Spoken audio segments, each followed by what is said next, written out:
안녕하세요. 12월 18일 금요일 짱먹고 말씀 수다의 시간입니다. 메리 크리스마스, 메리 크리스마스, 메리 크리스마스. 왜요? 일주일 남았어요. 성탄절이. 다음 주 금요일은 성탄절입니다. 예, 오늘 우리에게 주시는 하나님의 말씀은 이사야서 8장 9절부터 15절의 말씀, 하나님 말씀을 보시겠습니다. 너희 민족들아 함성을 질러 보아라. 그러나 끝내 패망하리라. 너희 못나라 백성들아 들을지니라. 너희 허리를 동이라. 그러나 끝내 패망하리라. 너희 허리에 띠를 띠라. 그러나 끝내 패망하리라. 너희는 함께 교획하라. 그러나 끝내 이루지 못하리라. 말을 해보아라. 끝내 시행되지 못하리라. 이는 하나님이 우리와 함께 계심이니라. 여호와께서 강한 손으로 내게 알려주시며 이 백성의 길로 가지 말 것을 내게 깨우쳐 이르시되 이 백성이 반역자가 있다고 말하여도 너희는 그 모든 말을 따라 반역자가 있다고 하지 말며 그들이 두려워하는 것을 너희는 두려워하지 말며 놀라지 말고 만군의 여호와 그를 너희가 거룩하다 하고 그를 너희가 두려워하며 무서워할 자로 삼으라. 그가 성소가 되시리라. 그러나 이스라엘의 두 집에는 걸림돌과 걸려 넘어지는 반석이 되실 것이며 예루살렘 주민에게는 함정과 올무가 되시리니 많은 사람들이 그로 말미암아 걸려 넘어질 것이며 부러질 것이며 덫에 걸려 잡힐 것이니라. 네, 오늘 보면 이사야 선지자는 아수르를 포함한 여러 민족이 유다를 침략할 것이라고 예언을 하죠. 그리고 이제 이들이 하나님의 심판덕으로 쓰임을 받습니다. 그럼 그들은 어떻게 될까? 그들도 결국은 이방 민족들도 패망할 것이다 라고 하는 것을 예언을 하는 장면이 오늘 내용의 말씀입니다. 이사야가 유다에게 얘기를 예언을 하면서 이방 백성들에 대한 심판에 대한 것도 예언을 하고 있는 그런 부분입니다. 실제로 이방 민족들은 이스라엘을 심판하는 도구로 쓰임을 받게 되는데 결국 그들의 행위가 하나님 보시기에 합당해서 그러냐? 그렇지 않습니다. 그들이 또한 힘이 아주 강해서 그러냐? 그렇지도 않아요. 하나님이 선택하셨다는 겁니다. 징계를 위해서 선택을 하셨다는 거예요. 정말 잘 이해를 해야 되거든요, 이거를요.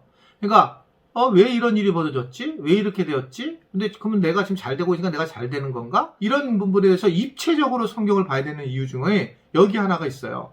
자, 이 하나님의 백성 혼내고 싶어서 이쪽에 있는 이방 민족을 데리고 와서 여기를 공격하게 했습니다. 그럼 우리는 이해가 잘 되니까 이방 민족이 얘가 뭔가 복을 받고 얘가 하나님의 백성이라고 생각할 수 있을 터인데 그렇지 않다는 거예요. 너도 내가 멸망을 시킬 것이다. 이렇게 하나님께서 말씀을 하는 장면이 오늘 본문의 내용의 말씀입니다. 이사야는 본문을 망각하고 교만한 이방 민족에게 하나님의 심판이 더 맹렬하게 임할 것이다 라고 하는 걸 분명하게 말씀을 해서 오늘 이 사실 본문 말씀은 되게 무서운 그런 내용의 말씀입니다.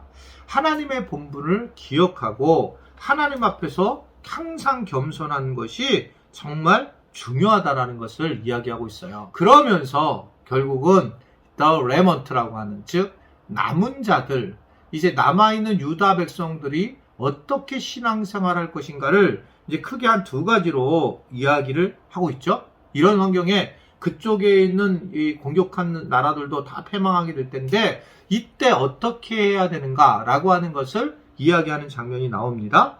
자, 먼저 9절의 말씀을 보시면 9절을 쭉 보시면 너가 이렇게 하면서 그러나 이런 쭉 얘기가 나오죠. 그럴 때 너희의 허리를 동이라 라고 하면서 결국은 어떻게 이야기를 하냐면 하나님이 우리와 함께 하시니 어떤 환경에 흔들리지 말아야 된다 라고 하는 걸 말씀을 하고 있어요. 함성을 질러 부르고 그리고 끝내 그들이 패망하게 될 텐데 그때 너희는 허리띠를 단단히 매라 라고 이렇게 얘기를 하고 있습니다.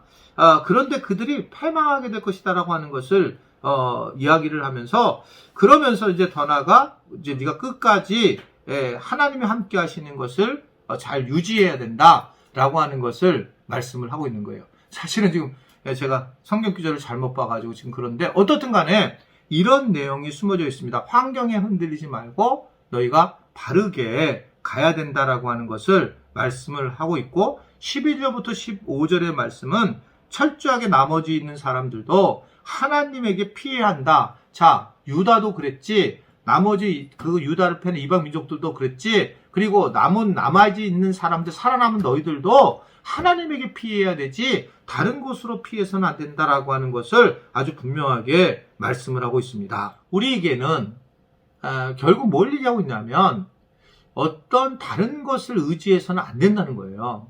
하나님만을 의지해야 된다는 것입니다. 이게 계속 한 말이에요.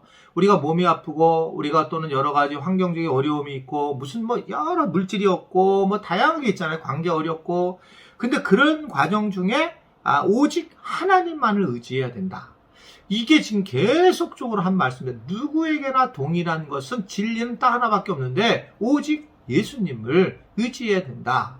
아무것도 생각하지 말고 오직 예수님만을 바라보게 된다. 그래서 예수님이 내가 곧 길이요 진리요 생명이다. 나로 말미암지 않고는 아버지께 갈 사람이 없다. 라고 말씀하고 있습니다. 결국 하나님을 의지하지 않을 경우에는 대체적으로 다 교만하기 때문에 그런 거거든요. 그러니까 교만하다라고 하는 것은 내가 무슨 뭐 더 잘났다 이게 아니라 하나님을 의지하지 않는 게 교만한 거예요. 하나님을 의지하지 않으면 뭔가 다른 걸 의지하죠. 너무 당연하잖아요. 그랬을 때에 결국 그것이 교만으로 흐를 때가 굉장히 많이 있는 걸 볼 수 있습니다. 저도 이제 예를 들면 교회가 이제 재정적으로 빚이 너무 많았을 때가 있었잖아요. 그랬을 때는 너무 빚이 많고 감당할 수 없으니까 하나님을 의지하게 됐죠. 그런데 어느 정도 빚을 갖고 난 다음에 이제 좀 여유로워지니까 시간이 지나면서 자꾸 하나님을 의지하기보다는 이제 이 물질을 어떻게 해야지라고 하는 물질을 생각하는 경우가 굉장히 많이 있는 걸 제가 느낍니다. 그러니까 이게 아주 위험한 거거든요. 그래서 하나님을 갖다 바라봐야 되는데 자꾸 우리는 여유로워지면 물질을 바라보고 세상을 바라보는 그런 모습이 어느 곳에서나 다 있다라고 하는 것을 이야기를 하고 있습니다. 그래서 로렌 커닝햄은 그러니까 스스로 절벽에 가서 결국 그곳에서 있어야지 하나님의 그 만지심과 구원하심을 경험한다. 이렇게 이제 스스로가 절벽으로 가야 있어야 된다는 걸 얘기를 하고 있고, 우리가 잘 아는 그 복음학교에 나온 그 순회 선교단들도 그들이 하는 방식이 정말 그 절벽에 가 있죠. 그러니까 예를 들면 뭐 단기팀이 선교를 가려고 하게 되면 이 친구들은 저걸 안 해요. 그 계좌번호 같은 걸 안 적습니다. 그리고 그냥 가요, 공항까지. 근데 공항에 가가지고 누군가 아무도 모르는 사람을 통해서 돈이 들어오지 않으면 안 가는 거예요. 그래서 그냥 주시면 가고 안 주시면 안 가는 거다. 그리고 그냥 그렇게 준비하고 가는데 뭐 사실인지 뻥인지 모르겠는데 한 번도 못 간 적이 없다는 거예요. 그게 뭐 몇십 번, 몇백 번을 갔어도 단기 선교로 선교팀이 갔을 때. 그러니까 이게 참 놀라운 거죠. 그러니까 그들이 굉장히 힘 있는 건 그렇기 때문에 막 정말 신앙적 고백을 하는 거죠. 정말 하나님이 살아계시는 거구나. 근데 우리는 잘 생각해보면 너무 많은 걸 가지고 있는 거예요. 그래서 하나님 뭘 해주시지 않아도 돼요. 병을 갖다 놨을 때에 기도로 나으려고 했는데 그냥 자기가 약을 다 먹고 수술을 다 받아도 끝나는 거죠. 하나님이 개입할 틈이 없고 뭐 재정적으로 어려움일 때도 자기가 재정을 막 알아서 딴 데서 끌어오고 이러면서 그냥 그러면서 자기가 일을 다 해버리는 경우, 물론 여기 관계 속에서 하나님을께 기도하고 하나님과 더불어서 하는 분들도 많이 있지만 개인적으로 일을 다 해버리는 경우가 굉장히 많이 있다는 거죠. 그러니까 먼저 기도해야 된다는 거죠. 아이한테도 무엇보다 아이가 아프게 되면 기도하면서 하나님이 살아계신 것을 알리고, 그리고 아이가 정말 기도해서 나을 수도 있지만 못 날 수도 있고, 그러나 하나님이 얼마나 중요한가를 알려줘야 된다는 거죠. 시험 보는 아이에게 갈 때 걔의 마음의 평강도 중요하지만 하나님이 네 삶의 중심이기 때문에 오늘 이 시험 볼 때 갈 때도 너희가 담대해야 된다 라고 하는 걸 전하는 것은 너무나도 당연한 거예요. 하나님이 가장 중요합니다. 이 땅에는 오직 주님밖에 없기 때문에 그래요. 우리가 자꾸 자기가 뭔가를 하려고 하고 자기가 해결하려고 하는데 안 된다는 거죠. 안 된다는 거예요. 돼서 될 일이 거의 없었다라고 하는 것을 볼 수가 있습니다. 정치를 보면 사람의 모습이 보이잖아요. 정치가 우리가 생각하는 파라다이스 같은 정치가 있을까? 여야가 하나가 되는 거 영원히 없다. 저는 그렇게 생각해요. 그들은 목적이 정권을 얻기 위한 거기 때문에 정부가 하는 것은 야를 무조건 반대하는 거고, 또 여는 정부가 하는 걸 무조건 참상해서 정권을 창출하려고 한단 말입니다. 이게 목표적이잖아요. 그러니까 결국은 아무리 좋은 얘기를 해도 다 돌려서 뒤집어 까기도 하고, 그렇게 또 그것을 미화시키기도 하고, 이게 정치의 어떤 부분이다라고 보여집니다. 신앙생활을 그렇게 하면 안 된다는 거죠.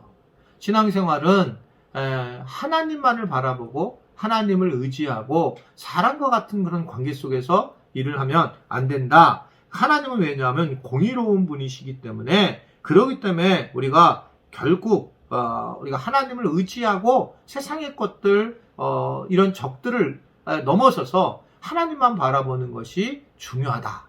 이것을 오늘 우리에게 전해주고 있습니다. 이번 주 금요일까지 또 이사야의 말씀을 가지고 많이 수고하셨는데, 또 다음 주에 우리가 또 이사야 말씀을 통해서 만날 수 있게 되기를 바랍니다. 기도하겠습니다. 오늘도 우리와 함께 하시는 주님, 오늘 기도할 때에 각자들이 가지고 있는 마음의 아픔들을 만져주시고, 또 대임절 우리가 마지막 한 주간을 달려가고 있는데, 주님 오심을 기억하며 아기 예수님 탄생을 찬양하며 감사할 수 있는 우리 모두가 되도록 도와주옵소서. 오늘 하루도 주님 은혜 가운데 사는 것을 고백하며 살기를 바라며 예수님의 이름으로 기도드리옵나이다. 아멘.